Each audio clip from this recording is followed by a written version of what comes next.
On Tuesday, Cherelle Parker, the new mayor of the city of Philadelphia, dropped some amazing executive orders that I'm clear are going to be a huge boon for everyone living in Philadelphia and for the city itself.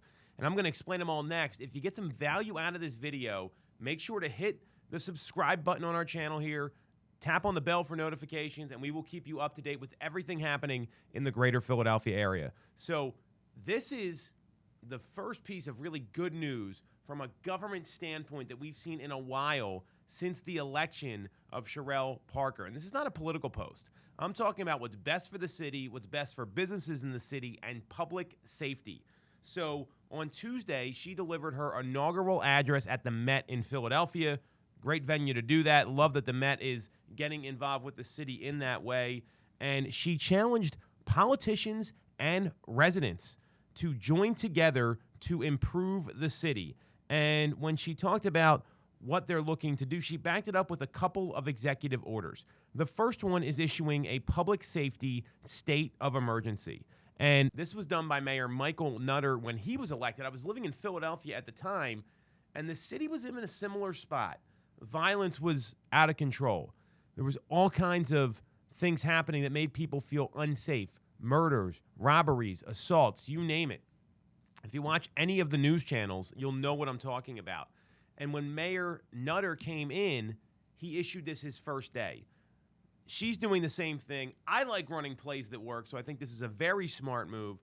And unfortunately, the last mayor, Jim Kenney, just was very resistant to doing this, even though city council called for a state of emergency on numerous occasions. So it's a public safety emergency, and she directed the police commissioner and managing director's office to develop comprehensive plans that address public safety across the city of Philadelphia. Bravo. This is awesome because a lot of people don't feel safe going to the city. Video surfaced last night of someone getting pushed in front of a subway car. I mean, there's all kinds of stuff happening with ATVs. We know about the violence. This is something that had to happen for the good of everyone. This is not political. This is for the good of our city, our home. So I love this. She also had two other executive orders that were signed on Tuesday. One was making local government more visible, responsible, and effective in how it delivers its services to citizens and constituents. This is a bit of a challenge.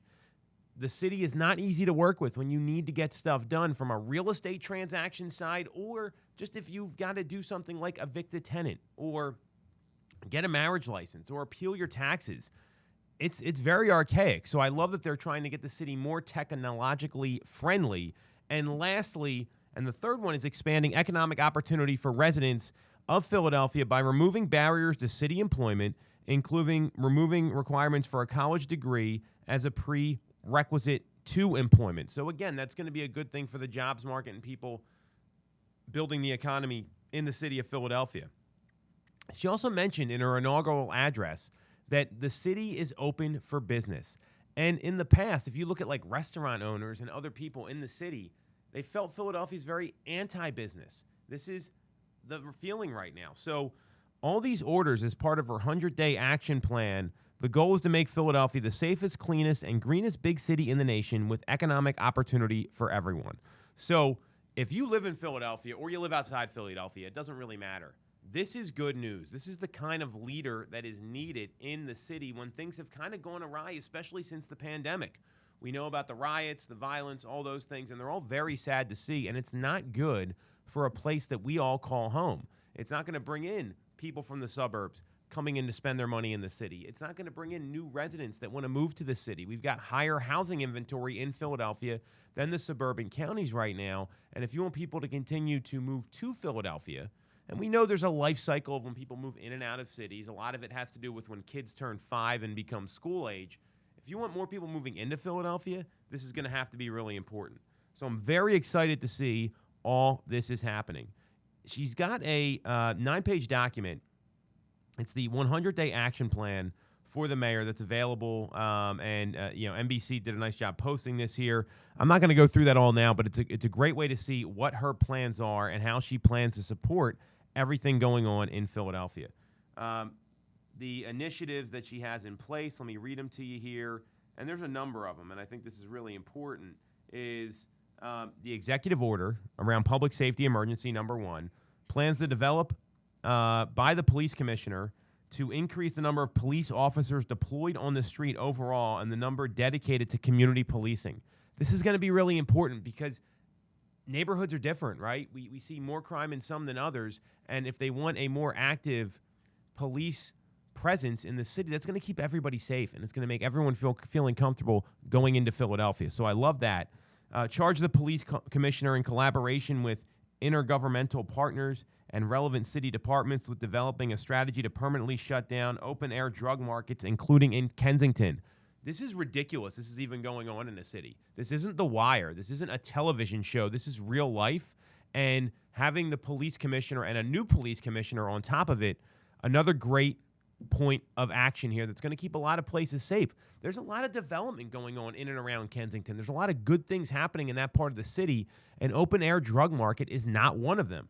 And charging the police commissioner with developing a near-term plan to address both property and quality of life crimes such as car theft, shoplifting, and illegal ATV use. Another great initiative and another problem in the city. And the last one, enlist relevant city departments to proactively audit all city-installed and city-owned lights and cameras on commercial corridors and around parks, recreation centers, and libraries. So clearly there is a big focus on safety here.